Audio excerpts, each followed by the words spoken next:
Merci beaucoup. Vous nous êtes officiels, fidèles, vous êtes venus aussi nombreux. Bon, je sais bien que parmi vous, il y en a qui ne nous seront pas favorables, mais c'est bien qu'ils viennent s'exprimer et écouter ce que nous proposons. Donc c'est un plaisir aussi de les accueillir. Donc voilà, je vais vous rappeler simplement que notre slogan qui résume un petit peu tout ce que nous voulons faire, c'est « Inventons le Gijan du XXIe siècle pour vivre mieux dans un environnement sain, ensemble, ouvert sur les autres. » Et ouvert avec un être, parce que c'est bien des personnes qu'il s'agit, s'ouvrir sur les autres, sur nos voisins, sur nos amis, sur tout le monde. Et alors ce slogan, en fait, il se développe, on l'a déjà développé dans le cadre des dernières réunions, en 4 vecteurs, 4 champs d'action, à savoir le développement durable, ensuite comment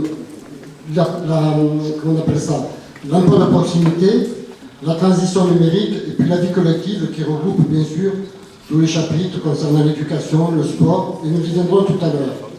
Simplement, ce que je vais vous dire avant de commencer quand même, on se présente à la mairie, donc on va avoir le souci de tous les petits Gijanais, et je voudrais avoir une pensée ce soir, au moment de commencer cette réunion, pour le petit Leonardo qui s'est cassé le tibia, c'est un petit DCP, il s'est cassé le tibia ce matin au contrat.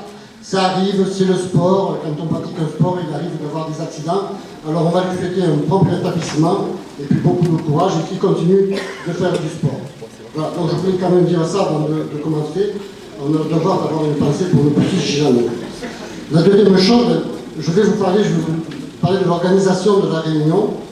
Je vais vous parler pour une fois, je vais vous parler des finances. Je vais commencer par ça. Mais avant, je vais vous dire, donc vous aurez la possibilité de poser des questions. Et puis ensuite, je viendrai dans la salle. On a un PowerPoint et on présentera un petit peu dans chaque rubrique, dans chaque champ d'action, les propositions que nous faisons. Et après chaque rubrique, quand on aura exposé, ce ne sera pas très long, vous avez le droit de me poser des questions. Si je peux répondre, je réponds. Il est évident que je n'ai pas tous les leviers, mes collègues non plus, nous n'avons pas tous les leviers. On ne sait pas exactement au niveau de finances ce qui sera fait, ce qui est prévu exactement, mais peu importe. On a nos idées, on pourra les mettre en place et on pourra les défendre. Voilà. Donc je vais commencer par les finances, mais peut-être avant, vous dire, parce que c'est vrai que les finances, bon, je ne vais pas le faire d'une manière trop technique, je suis en capacité de le faire s'il faut, mais je pense que je vais le faire en le présentant comme un budget de famille. Parce que l'intérêt, si on veut gagner la confiance de la population, c'est d'être suffisamment clair et limpide, tous les chiffres sont vérifiables, et de manière à être compris. C'est comme ça que l'on gagne la confiance. Et d'ailleurs, cette confiance que je souhaite établir avec vous, dès le début du mandat, si nous sommes élus, elle concerne aussi mes colistiers. Parce que si eux aussi me comprennent lorsque je parle de finances, je pense qu'ils comprendront quand il y aura peut-être des choix à faire ou autre chose, à quel moment on peut répondre oui, à quel moment on doit répondre non. Donc c'est important que je sois suffisamment clair. Alors, je vais quand même rappeler, au niveau des finances, bon, c'est difficile de parler de soi, je l'ai fait sur le site internet, c'est vrai que j'ai travaillé pendant 40 ans dans la région parisienne comme enseignant, et puis après je suis devenu directeur d'établissements spécialisés, ce sont des établissements privés, avec un budget qui dépend des ARS maintenant, à l'époque c'était la sécurité sociale et la direction départementale de l'action sanitaire, et puis après je suis devenu directeur général de l'association. Il y a eu beaucoup d'établissements. Quand je suis arrivé, il y a 21 ans dans ma retraite, il n'y avait qu'un établissement, nous étions locataires. Quand je suis parti, il y avait 7 établissements, un budget qui est 3 fois plus important que celui de la ville, et il y avait un patrimoine qui s'élevait aux alentours de 30 millions. Donc on avait fait notre chemin et on était propriétaire. Voilà, c'est pour vous dire quand même que quand je parle de budget, je sais de quoi je parle, et notamment j'ai été formateur de directeur d'établissements spécialisés qui venaient de toute la France et des départements d'outre-mer, et je l'ai formé à la gestion privée. Bien sûr, il s'agit de gestion publique, mais vous savez, en termes d'investissement, les choses sont pareilles que ce soit dans le public ou dans le privé. Alors, pour vous parler des finances, je vais partir d'un tableau. Et vous voyez, je ne l'invente pas ce tableau. C'est un tableau qui est apparu dans le trac de la liste concurrente, puisqu'elle était dans le... Vous voyez, on montre le nombre d'années d'endettement. Le nombre d'années pour rembourser la dette, en 2007, était de 59 ans, presque 60 ans, disons. 60 ans. Et puis en 2020, il ne restait plus que 4,12 années pour rembourser la dette. Bon, je vais vous dire tout de suite, pour la rembourser, la dette, je vais vous expliquer d'abord comment on peut comprendre le budget. C'est que quand vous avez votre budget personnel, que vous achetez une maison, vous allez acheter un appartement, vous allez le payer 180 000 euros. Bien sûr que vous êtes endetté de 180 000 euros. Et vous allez, je vais dire, une moyenne, vous gagnez 1 500 euros, par exemple, ou 2 000 euros. Effectivement, si vous comparez votre salaire, vos ressources, à la dette de l'appartement, c'est énorme. Il vous faut combien d'années pour rembourser? 30, 40 ans ou plus. Mais ce n'est pas comme ça qu'il faut voir les choses. Quand on investit pour l'avenir. On investit pour l'avenir. Et quand on investit, ce qui compte, c'est ce qui nous reste à la fin du mois, quand on a payé l'électricité, quand on a tout payé, et que l'on paie la traite. Et c'est ça qui compte. C'est cette dette-là que vous devez assurer tous les mois. Le reste, si vous attendez d'avoir les 130 000 euros pour acheter l'appartement, vous ne l'aurez jamais de votre vie. Donc c'est comme ça qu'il faut comprendre un budget.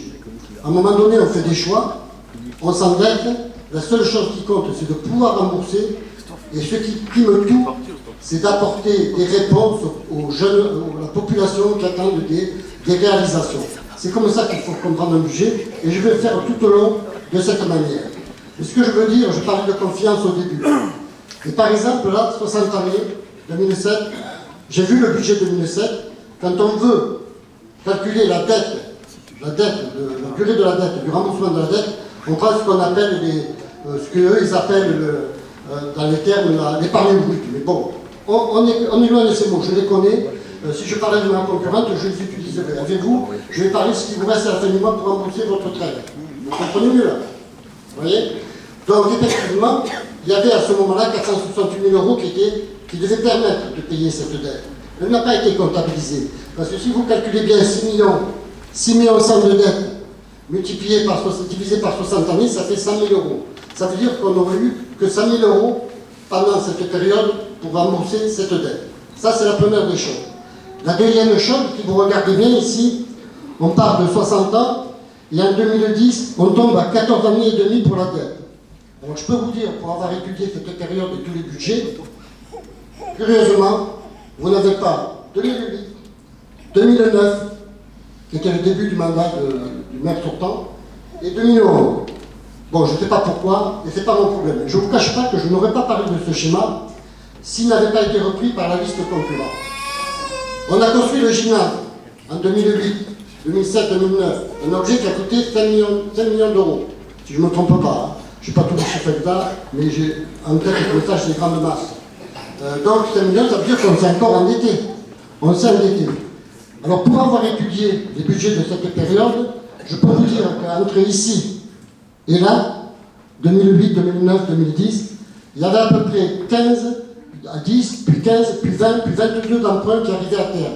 Qu'est-ce que ça veut dire? Quand on emprunte pour soi, si par exemple on a acheté un appartement et puis on va acheter une voiture, on essaye de lisser les prêts. Donc effectivement, il y a des emprunts qui tombent et on en refait d'autres. Et en 2008, 2009, 2010, on a fait le gymnase. 1 million d'emprunts en 2008, 1,50 million en 2009, 345, 354, je ne sais plus exactement, mais en fait c'est dans ces eaux-là, pour faire le gymnase. Donc ça veut dire qu'on s'est endetté, et malgré ce, c'est descendu. Donc, je trouve que ce message n'est pas justifié. Alors bien sûr, il y a eu un audit. Mais je vais vous dire, un audit privé, vous le payez. Donc, si vous êtes payé, vous faites la réponse que vous attendez. Les seuls qui peuvent produire une réponse là-dessus, c'est le commissaire au compte. Il a une éthique, il obéit à une charte, et là, il peut vous dire effectivement, avec les chiffres, quelle était la réalité. Pour moi, c'était 25 années d'endettement, mais ça ne veut rien dire, ça n'a pas de sens, et puis ensuite on descend très bas. Mais ce que je voulais vous dire aussi, sur ce chapitre, sur ce graphique, et c'est ce que c'est pas la politique que je mènerai. Parce qu'en fait, ce que je vais vous demander de réfléchir, c'est à quoi sert l'emprunt, pourquoi on emprunte, et est-ce que c'est si mauvais que ça d'emprunter, surtout à une époque où les taux sont aux alentours de 1%. C'est que là, vous voyez, on est tombé à 9 années, 5,7 années, et ainsi de suite. Mais la population est passée de 4 690 en 2007, elle est à 7 050 dans le budget, l'orientation budgétaire de 2020. Vous vous rendez compte, plus de 80% d'augmentation de la population. Et malgré ce, l'endettement est resté stable. Ça veut dire quoi? On n'a pas investi depuis le gymnase. Depuis la halle des sports, il n'y a pas eu d'investissement. Il y a eu des travaux, 500 000 € pour la salle polyvalente, puisqu'on a fait la salle de musique. C'est évident. Il y a eu d'autres travaux dans le village. Et il faut le reconnaître et même les féliciter. Simplement, je trouve qu'il y avait d'autres besoins, nous le verrons tout à l'heure, qui auraient pu être importants. Il y a des entrepreneurs dans la salle, certainement. Il y a certainement des entrepreneurs. Ils savent ce que c'est qu'une courbe d'investissement et d'amortissement. Quand on a un budget, le budget il est passé de 4 millions 200 ou 4 400 en 2007. Il arrive en 2020, il y a un projet à 7 millions 2. Ça veut dire qu'on a presque doublé le budget en 10 ans. Donc ça veut dire que ça laisse des possibilités. Après, c'est des choix que nous faisons. Est-ce qu'on fait l'emprunt ou est-ce qu'on ne le fait pas? Et je vous l'expliquerai tout à l'heure. Donc voilà, ici, le gymnase, structure qui reste, ça fait partie du patrimoine de Gijan. Et puis ici, le dojo, 2019. Le dojo qui a été réalisé dans les 6 derniers mois. Moi, je dis qu'il y a de l'impréparation et de la précipitation, parce que ce dojo a coûté 960 000 € TTC, c'était le prix initial, et il a coûté à la sortie 1 386 000. Plus de 45% d'augmentation. Alors je parle en TTC, parce qu'il y a eu, là aussi, comme pour ici, moi j'appelle ça mensonge par omission, hein, comme pour 2007 et 2008 et 2009. Hein. Si on met pas les années, c'est qu'il y a une raison. C'est donc, quand je dis pour le... Rappelez-moi où j'en étais, sur le dojo. Quand on dit effectivement, il y a eu l'inauguration, j'étais présent, j'étais à 2 mètres. Il y avait le président Comène, il y avait le préfet, il y avait le représentant du conseil départemental, et nos élus. Quand on dit que cet objet a coûté 960 000 € TTC et 1 140 000, c'est pas le bon chiffre. TTC, 1 140 000, c'est hors taxe. Seulement, ça fait que 20% d'augmentation. Et personne ne voit. Vous voyez, c'est ça la confiance. La confiance, c'est dire les chiffres. On peut se tromper. On peut se tromper. On peut ne pas réussir une opération. Mais il faut venir devant les Gijanais. Et il faut venir l'expliquer. Mais on ne peut pas faire comme ça de mensonge par omission. Donc, 48% d'augmentation, c'est un objet qui était nécessaire. Il fallait le faire. Peut-être que la précipitation a entraîné du surcoût. On verra comment il est justifié. Si on arrive aux affaires, on le fera de toute façon d'une manière plus claire. Mais en tout cas, voilà, quand on fait des réalisations comme ça, je sais bien que dans le public, dans les grandes villes, il y a des projets qui coûtent des millions et des millions, et puis tout d'un coup, ça arrive à 1 milliard. Bon, nous sommes un petit village et on ne peut pas jouer comme ça avec l'argent public. On n'en a pas tellement, c'est pas suffisant. Voilà, c'est ce que je voulais vous dire simplement pour le départ, au niveau des finances. Ceci dit, je vous dis, j'en aurais pas parlé, et j'aurais laissé partir le maire sortant avec tous mes remerciements, comme je le dis à chaque fois. Il a donné 12 ans de sa vie, mais je ne m'adresse pas à lui, je m'adresse à la concurrente, qui reprend ses graphiques dans son programme. Je vous dis, c'est vraiment typique, si un entrepreneur voit ce graphique, effectivement, les investissements, c'est un électrocardiogramme classe, hein. Ça représente 4 millions, vous voyez à peu près l'endettement. Et puis on tombe à 3 millions. Mais qu'est-ce que c'est pour une commune comme Gijan? Pourquoi a-t-on peur de l'emprunt? Il y a sur la métropole de Montpellier, Pignan, la mairie de Pignan, dirigée par Michel Cavac, vient d'avoir une note de 18 sur 20 au niveau de ta gestion. Pourquoi? Parce qu'on a étudié effectivement son endettement, sa capacité de rembourser, et ensuite l'utilisation qu'elle avait fait des emprunts. Et on s'est aperçu effectivement qu'elle avait fait un complexe sportif assez important avec le stade et d'autres opérations. Et effectivement, c'est ça une bonne gestion. C'est-à-dire qu'à un moment donné, là on va faire le yo-yo. Ici en 2020, 2021, dans les opérations budgétaires qui sont prévues jusqu'en 2024, on en est à 9 600 000 d'investissements d'écoles, des 613. Et je ne dis pas qu'il ne faut pas les faire. Je dis simplement qu'on aurait pu les lisser différemment. Parce que là, ça va monter d'un seul coup, et puis on va arriver à quelque chose comme ça, mais ce n'est pas dramatique. Hein, parce que si l'école est nécessaire, il faut la faire. S'il y a des 613 doivent se faire, elle se fera aussi. Mais quand je dis 9,6 millions, ce n'est pas la totalité, hein, parce qu'il y a d'autres travaux. Je sais que par exemple, ils proposent pour un projet au stade de 1,5 million. Tout ça, ça doit se rajouter, à moins que ce soit des promesses qui ne sont pas tenues. Mais ça ne me regarde plus après. Hein. C'est à vous de décider qui vous choisissez. Hein. Voilà, donc c'était pour vous expliquer la première des choses sur le budget. La deuxième des choses, donc, pour que vous compreniez bien, vous voyez, j'ai fait un autre tableau sur les finances, et là vous allez comprendre. Budget familial. Budget familial, et j'ai pris en 2007, il y avait 4690 habitants, 7050 en 2020. Pour une équipe qui voulait maîtriser le développement du village et qui voulait garder l'image du village ancien, franchement, là, on a raté quelque chose. Hein. On arrive à 2000 habitants de plus. Mais c'est bien pour les gens qui habitent à Gijan, parce qu'on est heureux quand même, hein. On y vit bien. La recette par habitant, le budget à l'époque était de 4 millions et quelques, et on arrive, alors j'ai moyennisé, hein, ne vous inquiétez pas, c'est peut-être 1100, 1050, j'en sais rien, mais c'était pour que ce soit plus compréhensible. 1000 euros par habitant. Donc ça veut dire que vous gagnez, on va faire en moyenne, vous gagnez, c'est votre salaire, vous avez 1000 euros. Vous regardez la dette. Alors, au lieu de regarder l'endettement du village qui sera remboursé comme votre maison que vous payez en 30 ans, si vous regardez ça, effectivement, vous êtes endetté. Il n'empêche que c'est le seul moyen d'obtenir un toit et d'en être propriétaire, plutôt que de balancer un loyer comme ça. Donc, ce qui est intéressant ici, c'est que vous voyez que l'annuité de remboursement par habitant, je ne parle pas de la dette par habitant, comme tout à l'heure, parce que 1300 € par dette par habitant, ça paraît énorme. On dit, oh là là, on a la catastrophe. Non. Vous avez 1000 euros de salaire et vous avez un remboursement pour votre appartement de 112 €. Il est descendu à 84 € en 2020. Donc ça veut dire le 9/10 de votre salaire. Et ça représente un pourcentage, regardez, 11% en 2007, 8,4% en 2020. Quand vous achetez une maison ou un appartement, vous savez ce que vous demande le banquier. Le banquier vous demande vos feuilles de salaire, ainsi de suite, vos ressources et tout. Et puis si vous achetez une maison qui paraît excessive, il regarde un petit peu le taux d'endettement. Vous savez que la loi autorise jusqu'à 30%. C'est-à-dire que si vous avez 1000 euros, vous pouvez dépenser 300 €. Si vous gagnez beaucoup plus, ils peuvent monter jusqu'à 33%. Mais ce qui veut dire là, c'est que l'endettement par habitant, il n'est pas important. Hein. Il n'est pas important. Et pendant tout ce temps, on a attendu des réalisations, dont je parlerai tout à l'heure, comme le centre loisir ou autre chose.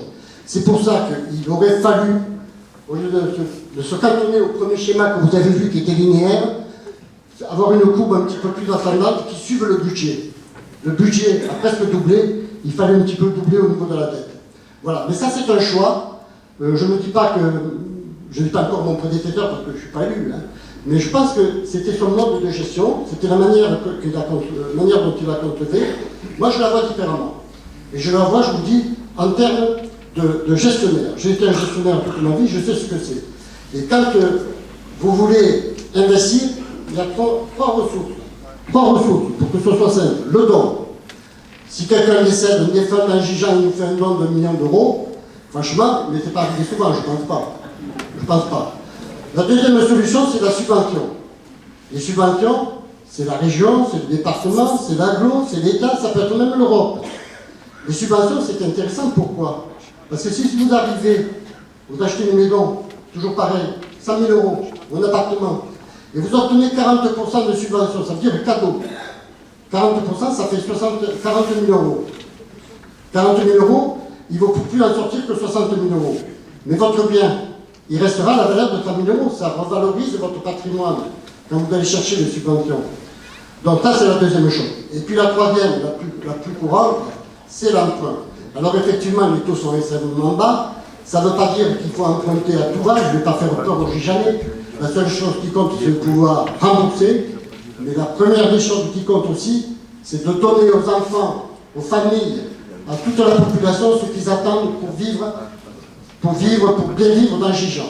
Voilà, c'est ma conception de la gestion et de la comptabilité. J'ai essayé de le faire le plus simplement possible, à partir effectivement d'un budget familial. Donc c'est plus du tout les mêmes pourcentages, mais ce sont les mêmes à partir des chiffres qui ont été fournis par le trac de notre concurrent. Voilà. Je n'en dirai pas plus sur les finances. Maintenant, si vous avez des questions, avant que je descende dans l'arène pour le reste, mais sur les finances, est-ce que vous avez des questions? Il y a un micro qui peut circuler. Bon, vous pourrez revenir tout à l'heure, c'est peut-être difficile de poser la première question. Et puis on va continuer. Non? Je vous ai fait peur peut-être en parlant d'emprunt, j'ai parlé non. Voilà, mais en tout cas, je vous dis, une conception, une gestion, c'est de savoir lister sur la durée d'un mandat. Rien n'empêche d'emprunter 6 millions au début du mandat si vous arrivez à la fin de l'année parce que vous avez des emprunts qui sont tombés, qui sont arrivés à terme et que vous revenez au niveau normal. Il faut savoir le lister, il faut savoir le gérer. Mais en tout cas, la population de Gijan n'a pas à se priver de structures comme le terrain de foot qui n'a pas sa pelouse depuis 12 ans. Les gamins vont jouer ailleurs, alors qu'une pelouse, c'est 500 000 € TT, 500 000 € de taxes en synthétique. Franchement, déjouable. Quand vous voyez l'augmentation du dojo, 485 000, j'ai dit, ben, vous voyez, ça paye la pelouse. Voilà, c'est des choses comme ça. Il faut savoir comparer les choses et voir. Alors bien sûr, je n'ai pas tous les éléments. Peut-être que je me suis trompé d'un petit pourcent, peut-être deux. Mais croyez-moi, les chiffres sont exacts. Et quand je parle du premier chapitre, où ce qu'on appelle l'épargne brute, je peux vous dire que jusqu'en 2010, même au-delà, de 2007 jusqu'à 2012, l'épargne brute tournait aux alentours de 400, 500 000, 600 000 pour rembourser les emprunts. Donc si on avait été endetté pour 60 ans, on n'aurait pas pu payer le gymnase. Et on serait endetté pour beaucoup plus longtemps. Voilà. Et puis j'espère que pour mes collègues aussi ça a été clair, parce que si vous comprenez, on pourra travailler ensemble comme il faut et puis bien saisir où sont les enjeux. Pas de questions toujours? Alors on va passer maintenant à la première. Merci.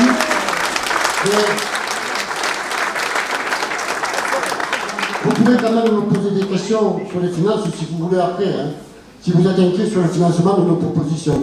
Alors Benoît, on va commencer par l'éducation. Donc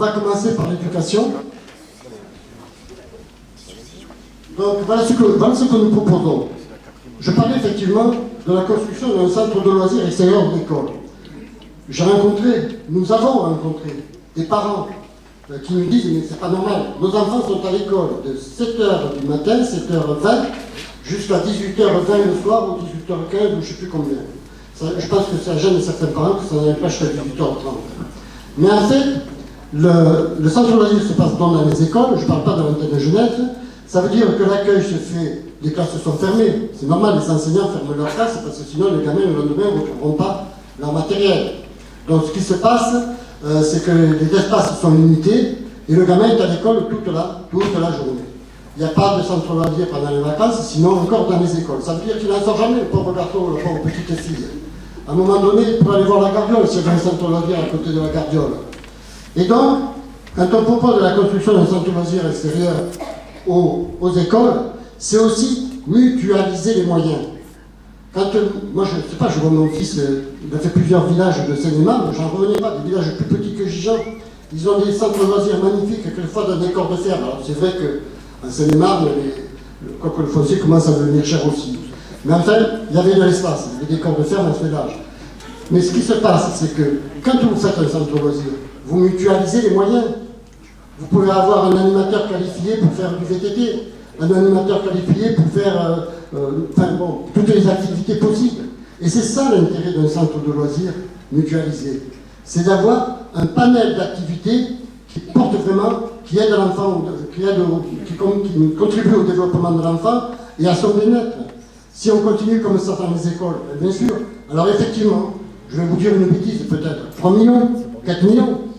Et alors, les gamins, ils ont 25 ans, ceux déjà 12 ans, ils ont 25 ans.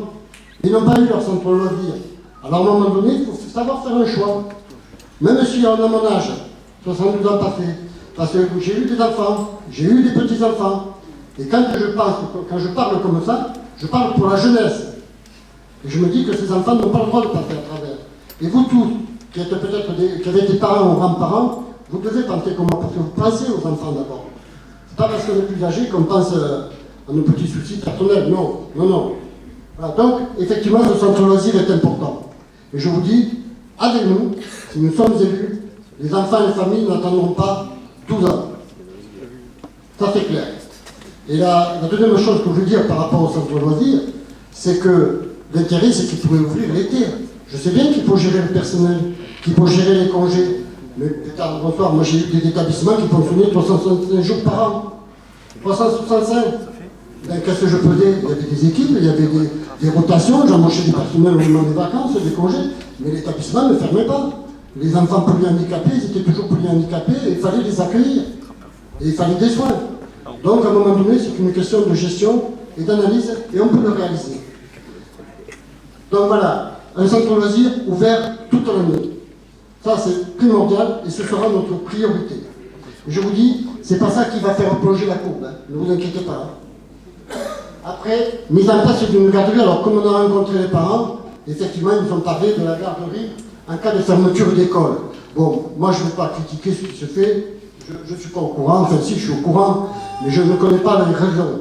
Il se peut qu'il y ait peut-être des personnels malades ou grévistes en plus dans la mairie, mais c'est vrai que la loi, et c'est Macron je crois qui a fait passer ça, la loi prévoit que lorsqu'une école, la directrice ou le directeur prend la décision de fermer l'école parce que 75% des enseignants sont grévistes, effectivement, c'est de sa responsabilité pour la sécurité d'enfants le faire. Mais la loi prévoit que la mairie doit mettre en place un service de garderie, soit avec les animateurs du centre loisir ou autres, pour accueillir les enfants. Bien sûr, on fait un mot famille. Les parents qui ne travaillent pas peuvent le garder. Les grands-parents qui sont en gigantes peuvent les garder. Mais pour les autres, les parents vont perdre une journée pour garder les enfants. Et c'est ça qui se passe. Et s'il y a un centre loisir extérieur, parce que ce n'est pas les 3 écoles qui ferment d'un coup, mais s'il y en a une, et si sur l'école de 300 élèves, il n'y en a que 30 qui ne peuvent pas rester dans les familles, et bien ces 30 sera accueillis au centre de loisirs. Vous voyez, ça faciliterait la vie des familles et des enfants surtout. Ensuite, bien sûr, j'ai entendu parler d'aménagement des horaires de garderie, la gestion des annulations de cantine. Alors, là aussi, ce n'est pas une critique que je fais, je suppose que les outils qu'ils ont peut-être ne leur permettent pas de le gérer convenablement. Peut-être que si on fait la transition numérique, ce sera beaucoup plus facile. Mais il est évident que les aménagements des horaires de garderie, il y a des parents qui travaillent à Montpellier qui arrivent à 18h30, on ne peut pas leur laisser le gamin à 18h15 dehors. Bon, alors ça, c'est un problème d'horaire, c'est pas une critique que je formulerai, mais en tout cas, je suis à l'écoute, et si mes collègues peuvent proposer des solutions, on les fera. L'histoire des repas, c'est curieux parce que c'est des petits points qui préoccupent les familles. Mais il ne faut pas me faire un point électoraliste. C'est que simplement, je suppose que la liste concurrente a le même souci que nous. Hein. C'est évident. Mais les repas, le prestataire dit aux associations des parents, vous nous prévenez 24 heures avant, ça suffit. Bon, à la mairie, on leur demande de dire 48 heures avant. Alors c'est vrai qu'il faut payer le repas, bon, peu importe. Mais voilà, ce sont des petits soucis. En tout cas, quand on les entend, on les écoute. Et je transmets d'ailleurs à la liste concurrente, peut-être qu'ils vont trouver une solution d'ici les élections. Hein. Moi, c'est le mieux que je souhaite pour les enfants et les familles. Hein. Ensuite, il y a la réflexion des sanitaires à Rontazef et de la crèche. Je crois qu'à la crèche, il y avait des fuites. Et à Rontazef, c'est un peu la deuxième, si j'ai bien compris. Les WC doivent être refaits depuis un moment. Bon, les sanitaires ne sont pas satisfaisants. Moi, je vais vous faire remonter ce que dit l'association de parents. Maintenant, je comprends aussi, pour avoir géré des établissements pour handicapés, je vous garantis que la société de ménage était présente aussi toute la journée, parce que vous savez comment c'est aussi, il n'y en avait pas plus quelquefois. Hein. Et donc, on ne pouvait pas laisser comme ça toute une journée le ménage sur voilà, et les WC en fait. Donc, je pense que là aussi, c'est une question, je ne sais pas, de respect pour les enfants. Voilà. Moi, quand on rentrait dans mes établissements, ben, voilà, ça sentait bon. Et le dernier établissement que j'ai ouvert, c'était une maison d'accueil spécialisée. J'y monte régulièrement. C'est un vrai bonheur, un vrai plaisir, parce que j'ai l'impression de rentrer non pas dans un établissement hospitalier, j'ai l'impression de rentrer dans un établissement d'accueil, de loisirs et tout. Et je trouve que ça, c'est important. Ça montre déjà le respect que l'on peut avoir pour les autres personnes, handicapées, enfants, ou alors personnes plus âgées, vieillissantes dans les structures qui les accueillent. L'autre chose, c'était la formation des personnels sur les premiers secours et au handicap. Je pense que c'est évident, vous avez entendu Macron. À partir de septembre, il n'y aura plus aucun enfant qui restera à la maison, handicapé ou pas, il sera accueilli dans les écoles. Donc il est évident que les personnes comme les enseignants ou autres doivent être formées au handicap. C'est évident qu'un enfant autiste, tout le monde n'est pas préparé à l'accueillir. Un enfant qui a des problèmes de déglutition, qui risque de faire des fausses routes, tout le monde n'est pas en capacité de le faire manger. Donc ça demande une formation, ça demande effectivement une attention particulière. Et bien ça, c'est les responsables, ceux qui sont responsables de l'école, Je pense que c'est ce travail qu'il faudra mener auprès de ces personnels. Et en tant qu'ancien responsable, je peux vous dire que je serai même vigilant pour que ça se fasse et que ça se réalise. Ensuite, le soutien au projet de création d'un collège. Alors, je l'ai mis en dernier, je vais vous dire pourquoi. Parce que le collège, on en parle depuis 12 ans. La population de Gijan a bien changé et il y a un recensement en ce moment. Le recensement nous dira combien il y a d'enfants, combien il y a de personnes de tel tranche d'âge et tout. Donc, effectivement, si c'est nécessaire, pour nous, ce n'est pas de la compétence de Gijan. Mais c'est de la compétence, c'est pas de la mairie, c'est de la compétence du département. Mais n'empêche que c'est pas nous qui allons décider, on peut se porter candidat. Et si on se porte candidat, je crois qu'il y a un terrain qui est dédié à la construction du collège depuis plus de 12 ans, si je ne me trompe pas. Ou 6 ans. Plus de... Depuis le dernier PLU. Depuis 2017. Donc ce terrain est lié. C'est peut-être le moment de faire la demande. Maintenant, effectivement, si nous avons 400, 450 gamins qui vont au collège, je trouve que, je l'avais proposé déjà la dernière fois, c'est quand même plus facile de les avoir dans un collège à Gijan, de les suivre, de les accompagner dans leur scolarité, dans leur vie quotidienne. Voilà. Donc je pense que c'est un projet, en tout cas, que l'on soutiendra. On n'a jamais fini avec l'éducation. Si vous avez des questions, vous voyez, parce que j'ai oublié les choses totalement, hein. Mais je veux bien vous répondre. C'est un micro qui peut circuler. Hein. Et si je ne sais pas répondre, je vous le dirai. Hein. Je peux être nul. Non, pas de questions pour les écoles? Le centre loisir, c'est des mamans là. Ça vous intéresserait? Oui? Bon, alors on va passer à la deuxième partie, c'est le... Oui. Oui, on peut dire une chose de plus, c'est par rapport aux animateurs dans le centre de loisirs, parce qu'il faut imaginer les animateurs qui travaillent dans les écoles, c'est pas simple pour eux d'organiser les activités. Lorsqu'ils seront dans un grand centre, et surtout là où on veut le mettre, c'est-à-dire à proximité de la garrigue, ils pourront faire des activités plus attrayantes et se mobiliser et avoir envie vraiment de travailler, et ils seront bien dans leur travail. Alors que maintenant, même si bon, ils sont contents parce qu'ils travaillent, c'est déjà une bonne chose, c'est quand même relativement difficile pour eux. Voilà. Des questions alors?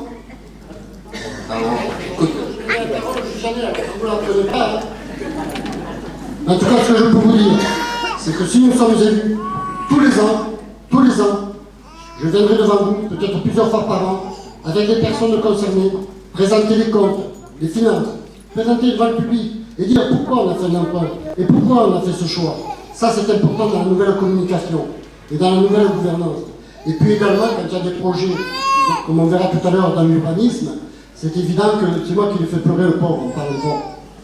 Et c'est évident que des projets qui concernent, comme le départ de la gendarmerie, il y aurait eu une rencontre ici, il y aurait eu un référendum, c'est sûr que la gendarmerie serait restée. Voilà. Donc c'est pour l'école, il n'y a pas de questions. Sinon, vous me poserez toutes les questions là-bas. Hein. Frédéric, tu n'as pas de questions pour le petit? Bon allez, on passe à la... Je crois que c'est l'antenne, c'est le sport. Alors le sport, là aussi c'est l'Arlésienne. La pelouse du stade. Je vous disais tout à l'heure, j'avais rencontré la maire de Pignon, mais j'ai vu d'autres maires, et puis certains qui ont fait ces projets de synthétique. 500 000 €, 50 € hors taxe.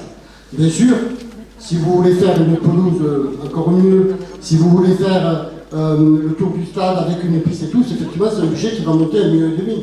C'est évident. Maintenant, moi je reste réaliste. Ce que j'ai entendu des footeux, j'ai joué au foot ici, au Palais sportif Gijonais. Ce qui compte, c'est la pelouse. Nous, on avait un terrain dans le stade de Carles, quand il y avait le vent, on ne sortait pas des 18 mètres d'en face, tellement il soufflait fort. Et quand il y avait de la boue, on s'en sortait jusqu'à mi-genou. Donc, ils ont la chance d'avoir un beau terrain, sauf qu'il s'est dégradé, et puis maintenant on va vers le synthétique. Pourquoi laisser attendre 6 ans, 7 ans, 8 ans, 10 ans, des gamins qui vont jouer dans les clubs à côté, alors qu'on pourrait leur offrir une pelouse qui leur permette de s'épanouir et de rivaliser avec les équipes concurrentes. Donc ça aussi, on peut s'engager. Alors l'idéal, ce serait de le faire pour le mois de septembre. Mais on sait très bien qu'il y a des problèmes d'appel d'offres, on sait très bien qu'il y a des problèmes de demande de subvention. Et si vous commencez les travaux avant d'avoir au moins le retour du département de la jeunesse et sport ou autre de 10 ans que le dossier est enregistré, vous perdez votre subvention. Donc il faut être vigilant. Ceci dit, après m'être informé des autres municipalités qui l'ont fait, entre juillet et août, ça peut être réalisé. Ça peut être réalisé. Ça veut dire que dès le 15 mars, il faut faire partir l'appel d'offres, il faut faire partir les demandes de subvention, de manière à avoir tous les retours et être opérationnel dès le 1er juillet. Et la pelouse se sera réglée. Si le dojo n'avait pas coûté 500 000 € de plus, elle serait déjà faite. Voilà pour la pelouse. Ensuite, ce que propose mon ami Stéphane, qui va s'occuper du sport, de City Stade. Il s'est occupé du sport. Il a été au club de foot. Il est près de la jeunesse. Il connaît tous les jeunes qui ont grandi, qui ont 20, 25 ans et tout ça. Et il sait ce qu'ils attendent. Plutôt que de rester désœuvré dans le village, peut-être à faire des bêtises, je ne dis pas que tout le monde va en faire, mais je dis, occupons-les, donnons-leur un espace qui est sous le regard des adultes, un espace qui est autour dans la vie du village. Donc un premier city stade certainement dans le village, et le deuxième côté Gardiole, côté sud. Et ça, bon, je vais dire une bêtise, je suis sûr que demain la concurrence va me le faire remarquer. Mais allez, city stade, c'est quoi, 100 000 €. 100 000 €. Un budget de 7 millions. Une épargne brute de 1 700 000 l'année prochaine. Je veux dire, franchement, priver des gamins pour ça. Voilà, il ne faut pas parler effectivement de notre petit budget familial. Mais qu'est-ce que ça représente pour le budget de la commune? Alors on va dire que je veux dépenser, ce n'est pas vrai. Je veux satisfaire la population et satisfaire la jeunesse, qui ne peut plus attendre. L'implantation d'un parcours sportif et santé, on aurait voulu. Mais il y a les seigneuriales maintenant, elles sont très bien là, et c'est bien pour les personnes qui y sont accueillies, les Gijanais, les nouveaux Gijanais, qui sont ici d'ailleurs pour certains. Mais un parcours de santé, c'est pas compliqué, il faut trouver l'espace. Je crois que Alain s'est déjà pensé dessus avec Stéphane. Le tout après, c'est des agrès, c'est des petits appareils, c'est pas ça qui va coûter une fortune. Mais ça change la vie de la jeunesse, et même de nous, à 60 ans, à 40 ans, 50 ans, aller marcher, faire un peu de course, faire un peu de muscu, ça nous ferait du bien. Et un partenariat, alors là je le dis avec des pincettes, mais on ne peut pas tout acheter. Et donc quand je parle de partenariat public-privé, ça concerne la création d'une salle de sport, finesse, musculation et squash. Alors quand je parle de partenariat, ça veut dire qu'on peut proposer un terrain à la société. Par contre, ça nous coûtera zéro. On signera une convention sur 20 ans, tout dépendant de l'investissement qui sera fait dessus. 20 ans, 30 ans, on ne prendra pas de loyer, on restera propriétaire de tout ce qui sera sur le terrain. Par contre, ce sera géré par un organisme privé qui fera tourner la boutique. Ça veut dire qu'il y aura une cotisation comme n'importe quel, là où vous allez faire du vélo ou ailleurs, c'est pareil. Le tout c'est que ce soit raisonnable. Et alors si je dis que c'est sorti ça du stade, c'est parce qu'il y a un club de tennis. Et je sais reconnaître mes erreurs, ou en tout cas le manque d'écoute à certains moments. C'est qu'on était enthousiaste pour ce projet. Et on se disait pourquoi pas à côté du tennis. Mon Dieu, c'est vrai qu'on a fait une erreur, je le reconnais. Donc on en a rediscuté, c'est évident. Je ne connaissais pas bien le fonctionnement du club de tennis, mais ils ont besoin du clubage, parce qu'il y a l'endroit de leur vestiaire, de la convivialité, et puis ils ont leur tranquillité, ils ont quand même leur manifestation. Donc oui, on s'engage, il n'y aura pas d'autres installations sur la partie du tennis. Ça, c'est à trouver ailleurs, avec le partenaire privé. Et la dernière chose, par contre, que l'on peut faire au tennis, parce que ça les intéresse, c'est l'installation de 2 petits paddles. C'est pas énorme, hein. C'est un paddle couvert, c'est du tennis, c'est une miniature, hein. C'est un petit peu ça. Je ne sais pas s'il est là, il y a un tennisman dans la salle, en scène. C'est du tennis miniature, avec un petit filet. Voilà, pour les gens de ton âge et du mien. Voilà, en gros, c'est ce que l'on vous propose pour le sport. Et je peux vous dire que ce sont des projets qui tiennent à cœur de Stéphane. Et je sais que, non pas qu'il va me casser les pieds, parce qu'après ce que je dis sur les finances, il sera attentif avant de me dire il faut absolument. Voilà. Est-ce qu'il y a d'autres questions pour le sport, des choses qu'on aurait oubliées, ou en tout cas peut-être des questions embêtantes? Monsieur le Boicher. Je voudrais faire 2 remarques. Une première concernant l'acquisition du projet. Est-ce qu'on a pensé à la LGV? Alors la LVG, le projet est toujours d'actualité. Vous savez, quand on a dit il y a quelques années, je n'ai pas les compétences actuellement pour vous apporter des réponses précises. vous vous en doutez, par rapport à la ligne LVG. Mais moi déjà, je savais, comme beaucoup d'entre vous, savaient que cette ligne LVG le ressortirait un jour. Elle le ressortirait. Le tracé sera peut-être revu, je n'en sais rien, mais en tout cas, ça va ressortir. Ils ont tout arrêté comme les autoroutes à cause de ça, mais elle peut revenir. La seule chose qu'on peut dire, c'est qu'il y a une emprise qui est réservée, et effectivement, ils ne nous la donneront jamais. Il ne faut pas croire. Hein. L'emprise qui est réservée pour le ligne TGV, ils ne vont pas dire elle est réservée, elle est réservée. Parce que si vous commencez à faire un espace ou une construction, c'est fini. Oui, le problème, c'est qu'elle est vraiment décidée. Est-ce qu'elle sera au nord ou au sud de l'autoroute? Au sud, ça est prévu au sud. Mais l'arrêté est pris. Pour moi, elle est prévue au sud. Et l'emprise est prévue. Donc, oui.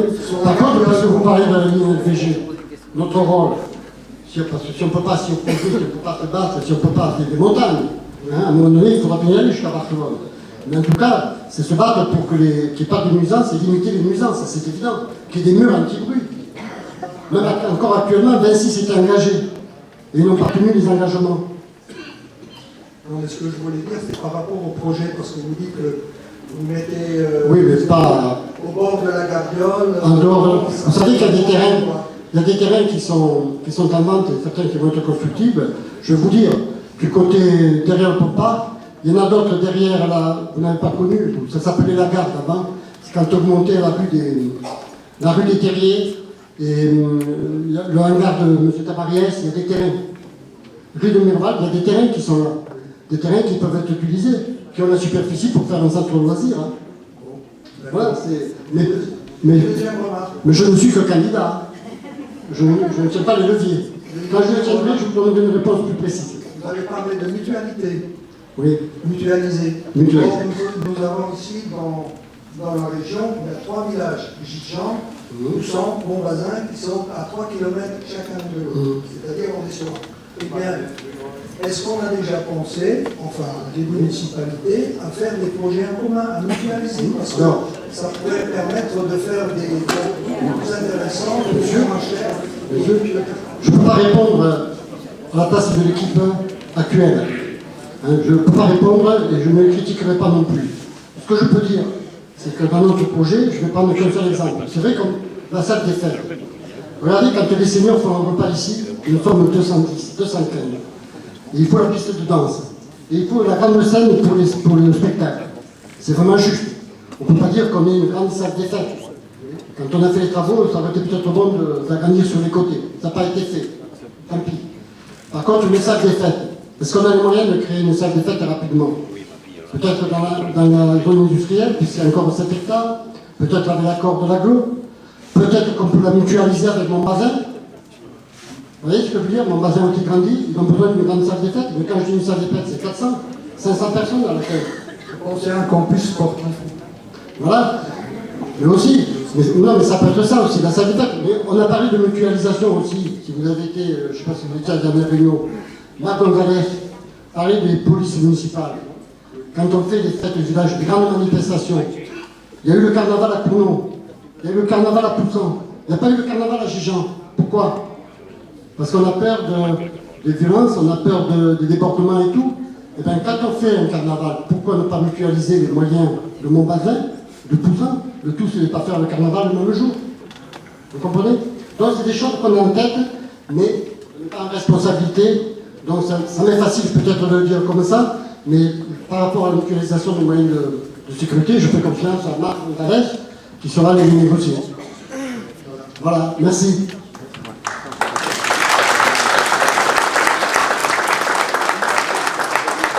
Est-ce qu'il y a d'autres questions pour le sport? Oui, Francis? Ça serait, est-ce que vous avez une idée à piste cyclable sur l'arrivage de Gijan à la piste cyclable Alors, l'équipe actuelle serait plus à même de vous le confirmer, puisque ça va être réalisé. Moi, je peux vous donner que mon avis, mais mon avis, je le tiens parce que j'étais avec Alain ce jour-là, et Hélène, on a rencontré Comène, le président Comène. Je ne sais pas s'il sera réélu, hein, il est comme nous, hein. On ne sait pas qui va être élu. Mais en tout cas, elle est actée. C'est la compétence du département, la piste cyclable. Simplement, elle est actée, je pense, pour fin 2021 ou 2022. Elle est actée. elle va se faire. La seule chose que je voudrais dire par rapport à la piste cyclable, vous voyez par exemple, il y a eu un plan vélo sur le département pour plus, peut-être que je vous dis une bêtise, mais c'est plus d'1 million. 1,4 million ou 1,7 million. Un plan étal et un plan de vélo dont le département a présenté des projets, il y a eu 1,4 million. Et on va arrondir à 1,4 million. Peu importe, on ne les a pas eu. Donc ce 1,4 million, 7 en a obtenu. S'il y a quelqu'un de l'opposition, il peut me le dire là. Je crois qu'ils ont obtenu 117 000 € pour faire la piste nord qui rejoint les quartiers nord de Sète.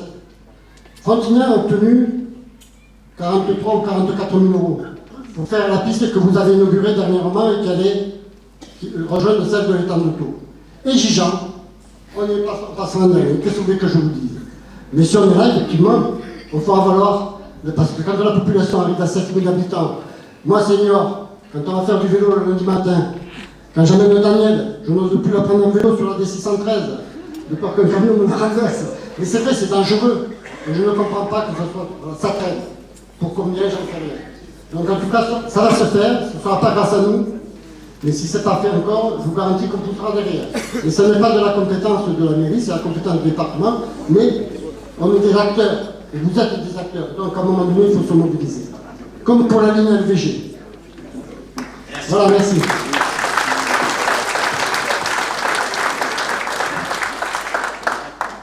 Pour le sport, là-bas, la pelouse du foot, vous n'avez pas de questions à me poser? Yannick. Alors la piscine. Allez, je vais vous dire, si je suis élu, vous aurez la piscine. Mais ça serait malhonnête. Vous serez malhonnête, parce que là encore, on a rencontré comme elle, et effectivement, la piscine verra le jour en 2000, peut-être qu'il y a quelqu'un de l'opposition qui peut me le confirmer, 2021, 2022. Donc il y aura la piscine. Simplement, ça fait un moment, la piscine, on attend depuis longtemps. À l'aglo, Frontignan avait demandé la médiathèque. La médiathèque a été demandée après, elle a ouvert avant. Et la piscine n'est pas encore posée. Donc à un moment donné, il y a eu quand même des relais qui ont été un petit peu... Voilà. Mais ça, c'est pas mon problème, je n'y étais pas. Si on y est, on fera autrement. Je ne peux pas vous dire mieux. Mais la piscine, vous l'aurez. Et tu auras ton créneau pour les seniors. Allez. Bon, s'il n'y a pas d'autres questions pour le sport, par contre, je vois le président du foot. Je peux vous dire qu'on fera tout pour septembre 20. Et si ça ne se peut pas, ce sera pour septembre 21. Vous comprenez? Je ne vais pas faire de l'électoralisme là-dessus, mais par contre, je vous dis, la jeunesse est prioritaire. Ça ne veut pas dire que je délaisse les anciens comme moi. Voilà. Il y a d'autres questions? J'ai juste posé une petite question parce que je suis l'économie de service, donc je vais vous embêter. Le plastique sur le stade de foot, c'est obligatoire parce que tout le monde parle de ça, la pelouse synthétique. Moi, ça me dérange, tout ce béton partout, ce plastique partout. Est-ce que c'est vraiment obligatoire? Je ne suis pas un technicien. Je sais que c'est toi que tu m'as dit. Alors, d'accord, mais... Sur le...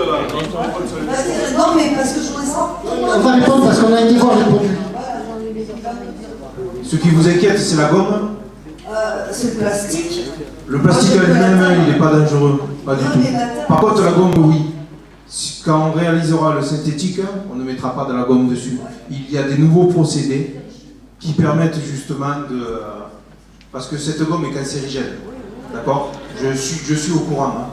Donc, sur le stade de Gijan, il n'y aura pas de la gomme noire. Voilà, parce que la gomme noire, c'est du pneu. Donc, il n'y aura pas ça. Il existe un nouveau procédé avec des noyaux d'olive. Alors, au lieu de jeter vos noyaux à la poubelle, vous nous les donnez et on les mettra sur le stade. Pour en faire un tamponnage. Bon, merci Stéphane. Mais ça montre quand même que ce sont des projets qui ont été réfléchis. Et ensuite, je voulais rajouter la consommation d'eau. Il faut savoir que en pleine saison, ça représente à peu près 1h30 d'arrosage semaine. D'accord? À l'heure actuelle, le stade est arrosé toutes les nuits. Donc notre nappe souffrira un peu moins. Je vous dis, ça s'arrose dans les grandes chaleurs. Mais au moment des grandes chaleurs, il n'y a pas de foot. Voilà. Ben, ça a été réfléchi, mais honnêtement, je vais vous dire, la partie adverse, elle a réfléchi aussi. Donc il faut faire confiance aux deux équipes là-dessus. mais avec nous, ce sera peut-être mieux. Benoît, on passe à la page suivante. Alors, l'antenne jeunesse. Alors, l'antenne jeunesse, il est évident que si on faisait le centre loisir, il serait hébergé là-bas, parce que c'est vrai que là où ils sont, à côté du secours populaire, bon, il y a quand même une circulation, il y a des voitures, ils peuvent sortir rapidement, ça peut être dangereux. Donc effectivement, ils auraient un lieu dédié à l'antenne jeunesse, ce serait une bonne chose au niveau de toutes leurs activités. Alors après, ils sont venus nous parler un petit peu de leurs besoins, de leur envie. Il y a Emmelet qui a 25 ans, 26 ans, qui est connu par tous les footeux, parce qu'il les accompagne et tout. C'est un garçon qui est, je suis désolé, il n'est pas là ce soir, il était là samedi. Il a des soucis de santé, il est hospitalisé. Mais en tout cas, il sera le porte-parole auprès de notre jeunesse. Et quand il me parle des voyages humanitaires, c'est parce qu'à l'époque, effectivement, l'antenne jeunesse organisait, comme le Secours populaire ou autre, des voyages humanitaires, avec le Secours populaire. Bon, les événements font que maintenant, c'est difficile d'aller dans les pays du Maghreb, dans les pays d'Afrique noire. Donc je comprends que les autorités du village aient un petit peu peur d'envoyer des gamins dans des zones qui sont dangereuses. On peut le comprendre. Mais quand ils demandent des voyages humanitaires, c'est pas dans ce sens-là qu'ils demandent. Certes, apporter une aide à la population. Moi, quand je suis parti à Lombok, il y a 2 étés, où j'étais un peu secoué par le tremblement de terre, j'avais mon petit-fils aîné, qui avait 20 ans, qui est dans les grandes écoles. Il avait fait un voyage humanitaire, il avait profité de notre séjour de vacances pour aller construire une école là-bas. Bon, il n'a pas pu terminer, il y a eu le tremblement de terre, tout a été détruit. Mais enfin, vous voyez, toutes les jeunesses ont besoin d'ouvrir leur esprit aux autres populations, à aider des personnes en difficulté, à aller voir d'autres jeunesses, et je crois que ça ouvre l'esprit. Rester enfermé à Gija, c'est pas forcément mieux. Donc je pense que cette jeunesse a besoin surtout de cette ouverture d'esprit. Donc si on a les moyens de les aider à aller dans des pays où la sécurité est assurée, il est évident qu'il faut leur ouvrir cet horizon. C'est évident. Et la deuxième chose, pareil, effectivement, des séjours activités découvertes, c'est-à-dire comme les écoles, c'est-à-dire le ski ou autre chose, avec des participations, avec des aides, c'est évident aussi. La Caisse de l'Écosse fait un atelier, il y a d'autres organismes qui peuvent aider. Voilà.